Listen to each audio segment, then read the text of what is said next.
If you are thrilled with the idea of time travel, physics, and anything related to science, then you might want to give this book a try. And what if I say that this book also has a murder, a mystery, and a vibe full of deception? Then would you be interested in reading this book? The book which I'm going to be talking about in today's video is Trust in Fracture, Sarangan's Million Hypothesis, written by author Venkatesan Subramaniam. And this is actually my second book by the author. I have also read and reviewed his first book, which was Enigma of Kadir, and that was the book that actually introduced me to his writing style, and I understood his writing pattern and his writing tone and how it usually proceeds throughout the book. So while the first book was quite a long book, and this book that I'm talking about, Trust and Fracture, it's a very short book. It's a novella actually. It's less than 100 pages only, and it's a murder mystery, but the author has not forgotten to add the scientific elements to it. So, like I said, that this book will give you a very great experience if you are a science fiction enthusiast or if you love anything related to time traveling. So, let's now talk about what this story is. So the book actually starts with the murder of a person named Gautam, and at the heart of the story is Sarangan, who is a detective, and to join him, there is another detective named Arjun. So the duo actually is on the mission to solve this murder mystery, and like I said, that the heart of the story is Sarangan. So you will actually find this person, this character, very determined, very passionate about what he does, and he also has the ability to see beyond what's obvious. So I appreciate this thing, especially when I read this in the books, like in the characters, when authors try to portray characters this way, who have this ability, who have this curiosity to go beyond the obvious, to go beyond the normal, and that's what I perceived Sarangan's character to be, because he just does not leave any stone unturned. He is very curious, very passionate about the case he is working upon, and he actually goes to the depth of anything. And as he dives deeper into it, he just understands that it does not seem as easy as it is. He starts collecting some cryptic clues and messages that he tries to kind of connect the dots and everything, and he just knows that there is something. So like I said, that the book also explores time traveling, and this was something that happened in Enigma of Kadir as well. Like there were elements, similar elements in that book as well.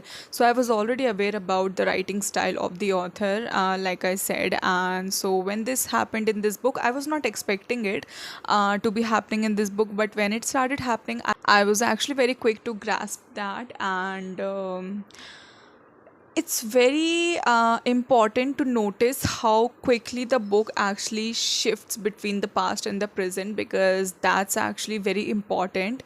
And I feel that it could be like the transition could be more smoother and more cleaner than it was already, because like since I was already acquainted with his writing style, so I could get it, but I think it could create a confusion for new readers. So and that's one thing there, but when the transition happens, when new realities, new truths unravel, readers are definitely glued to the book because they just want to know what happens. And there's this mysterious aura around the story that the author tries to create, and you just like you just want to find the answers, and that's how the story is written, that you just want to keep on reading even when you don't understand a lot of stuff, because that what happens with me. I did not understand what Sarangan's theory was. I did not understand whatever he was trying to tell or ask Arjun about.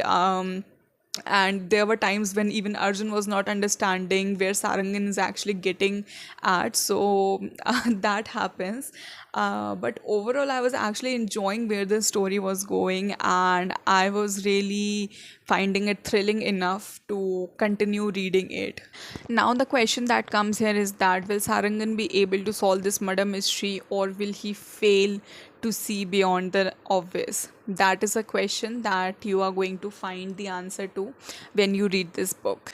So, about the writing style, I would like to add here that if you are new to the author, then I think you might want to start with his first book, that is Enigma of Kadir, because I think that's a long book, and you will actually be able to understand how his writing actually proceeds throughout the book. So I think that is a great book to understand his writing and his pattern.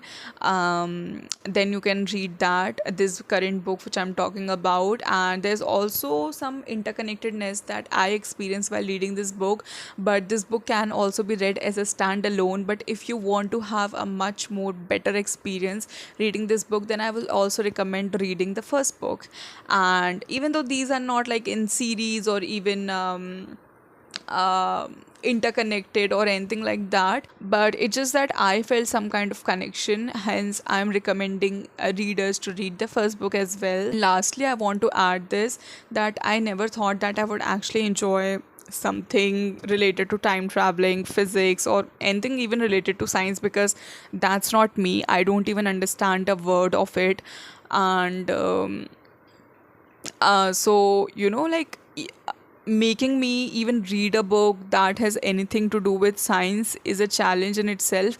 But I don't know how I did it, and I actually understood a lot of stuff, but like I said, like the terminologies and the technical terms and actually like facts, I did not really grasp that well.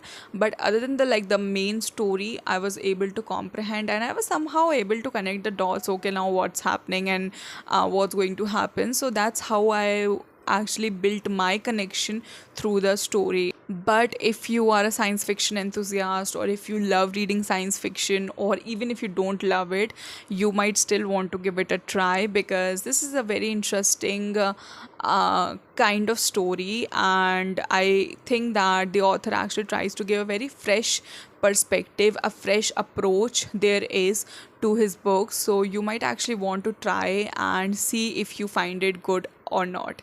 And this is it for today's video. I hope you enjoyed watching it. I'll see you in the upcoming videos. Until next time, take care, keep reading.